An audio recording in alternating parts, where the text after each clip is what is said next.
Hello everyone, it's Jamal Thomas. Welcome to the Progressive Soapbox. So I am seeing green all around, and this one is actually going to be quick. One of my subscribers put this on my Twitter feed. This is a Democratic autopsy. And after reading a little bit of this, I said to myself, I need to share this. So I'm going to put the link to this in the bottom,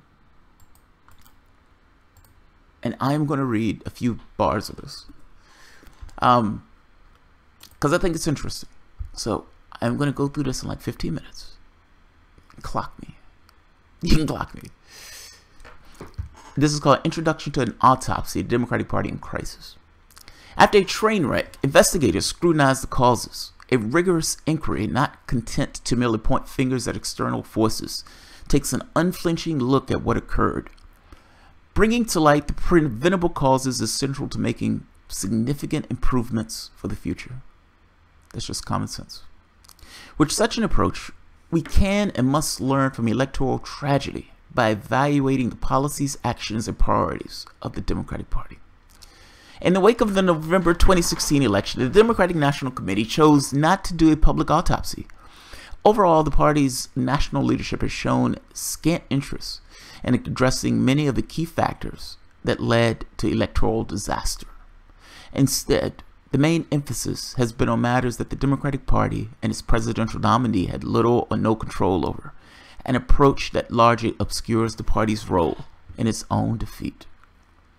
Rather than addressing topics beyond their control of the Democratic Party, whether FBI Director Comey, look, the FBI investigation, Comey, is within their control, not being corrupt. That's called not being corrupt. Come on, not in their control. That's firmly in their control. I mean, yes, we can take the systemic approach that the person didn't necessarily have a choice, but that's not what they're talking about. They're talking about from an individual standpoint. The DNC couldn't put somebody up that wasn't so corrupt they were being investigated by the FBI. That is well within their control.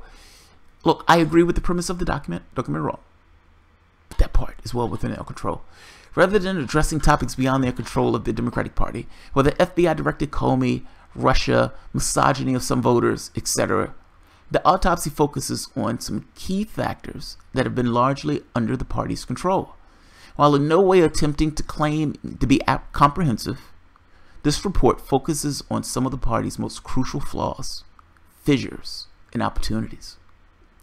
During the 2016 general election, the party experienced a fall-off of voter turnout and support among people of color, the young, and the working class. Well, the young, you cheated their guy. The people of color, they're finally waking up to you, them being taken for granted. And the working class, they woke up. They woke up. Yes, Trump is not going to do anything for them. And yes, Trump is going to work in their, they're not going to be in their interests. But they woke up that you weren't in their interests. That's what they woke to. Oh my God, I've been voting for this party, and this guy gave 95% of the wealth to the top 1%. Yeah, they woke up.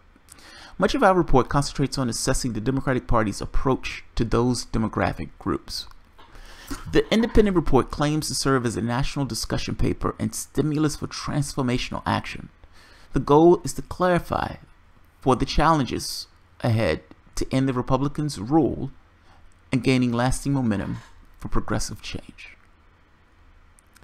The task force of political organizers and research analysts who conducted the autopsy was coordinated by longtime Democrat activist Ken Burnell, who chairs one of the largest caucuses in the California Democratic Party, the Progressive Caucus, and the RootsAction.org co-founder Norman Solomon, a Democratic National Committee delegate in 2008 and 2016, who was national coordinator of the Independent Bernie Delegates Network.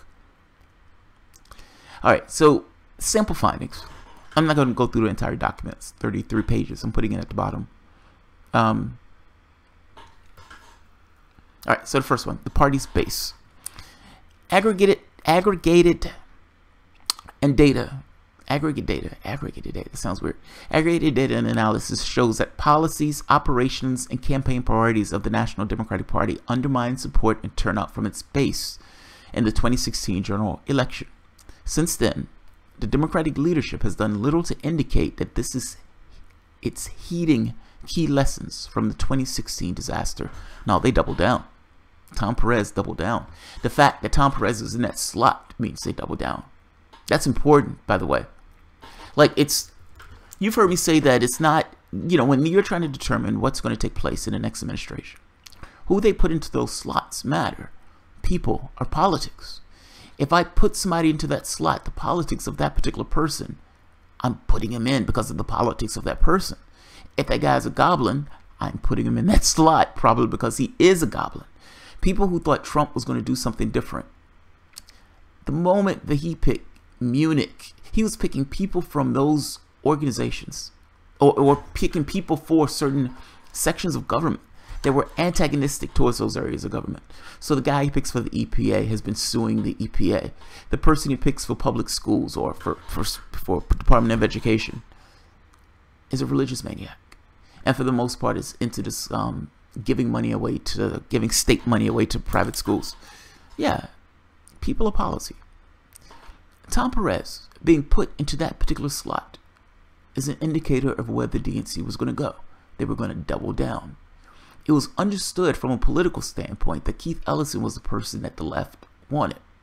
Now, after losing a race to reality shows, and after being through this gross campaign where you outright cheated one of the candidates, where the public is further to the left because the guy who you cheated is more popular than the person that you yourself ended up running. When that's what took place, picking Tom Perez is a double down. That's a double down. That's politics that goes beyond just the election itself. There's a larger statement that's being made by Tom Perez being in that slot. That's my point. Right.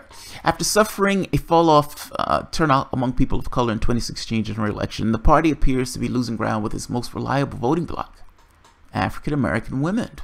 Good for them.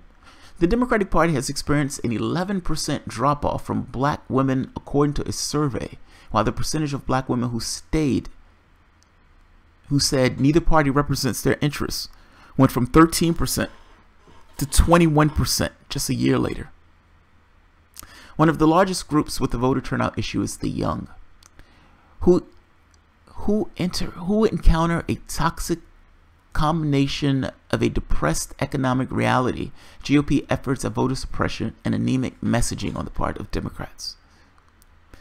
Emerging sectors of the electorate are compelling the Democratic Party to come to terms with adamant grassroots rejection of economic injustice, institutionalized racism, gender inequality, environmental destruction, and corporate domination. Siding with the people who constitute the base isn't truly possible, and party leaders seem to be afraid of them. It's not just afraid of them, they depend on the people at the other end of that scale. The Democrats have been playing this kind of trick of sorts. Just because they talk a particular way doesn't necessarily mean they're going to walk that way. When you hear them say we're a big tent party, what they're talking about is, yes, we're going to say these things to the left. We're going to say these things to the base because we need the base to vote for us. But we need the money from these guys, which means that ultimately, at the end of the day, the people who we're serving are these guys. The people who are paying us, the plutocrats. Right off the bat, you can see the problem. The people who are at the base of the Democratic Party are antagonistic toward the people at the other end of that party. Meaning, you can't have it both ways. You can't have your base being energized and all that into you, while at the same time you're giving favors and donations and catering to your wealthy base, your plutocrats. You can't serve both masters. This idea of calling themselves moderate is the attempt to serve both masters. I'm saying you can't do it. You're losing. This document, at the end of the day, is saying you're losing has to do with you not being able to serve both masters. If you want to be a Republican, be a Republican. The DNC has refused to renounce or commit to end its undemocratic practices during the 2016 primary campaign that caused so much discord and distrust for many party activists and voters among core constituencies. Working to defeat restrictions on voting rights is enormous importance, yet the Democratic National Committee failed to make such work a DNC staffing priority. I'm going to leave this at the bottom so you guys can read at your leisure. Some of this stuff is kind of a no shit Sherlock. And I suspect they already know this. I suspect they know this already. I would imagine they didn't need to do an autopsy because they didn't necessarily want to see what the results of the autopsy were. And I would even go so far as to say they didn't care. They didn't care. The assumption is, oh my God, Donald Trump is going to be miserable. These people are going to come screaming back to us in 2 years and in 4 years. Why create an autopsy? What gave you the impression that they cared? I mean, ultimately, they lied through their teeth profusely for the past year. And even when everybody knew they cheated, even when everyone had access to WikiLeaks, they persistently lied. Don't believe your lying eyes. Believe us. Believe us. That's Hillary Clinton when she was sitting on a debate stage, not on a debate stage, on one of the talk shows. Hey, what do you think about Donna Brazile saying that you had absolute control over the DNC? I'm shocked. I'm shocked. Can't believe Donna Brazile would say that. I'm shocked. I don't know why she would say that. I don't know why she would say that. Hey, Tom Perez, what about this cheating? Did you call Bernie Sanders? Did you call Bernie Sanders, Tom Perez? That's what's her name from Fox News. But I'm just kind of making this point. Their policy was, it never happened. Move on. Donna Brazile comes out of bombshell. Never happened. We're just moving on. We're just moving on. If they can't even be honest, if they're going to lie profusely in this way, if they're going to lie to your face, even when all of the evidence is to the contrary, all of it, including somebody who was actually there saying these guys are lying to you, they cheated, why are they going to care about the autopsy? Why are they going to care? I mean, to have an autopsy, you have to acknowledge that you fucked up. And not just acknowledge, you have to be willing to change. And right now, there is no impetus to change because after the election in Virginia, they're putting their money down on people are going to be terrified. They're going to come running back to us. We don't have to change anything. So this one wasn't meant to be long. I'm going to put this document at the bottom.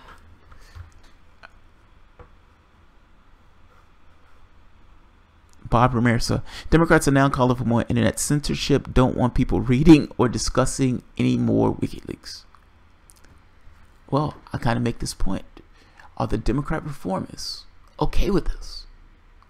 Are the TYTs, the Nomika Kansas, the Sam Cedars, are these people okay with this? And I'm talking about people who essentially voted for the Democrat in this, the Democrats, and who are trying to reform the Democratic Party.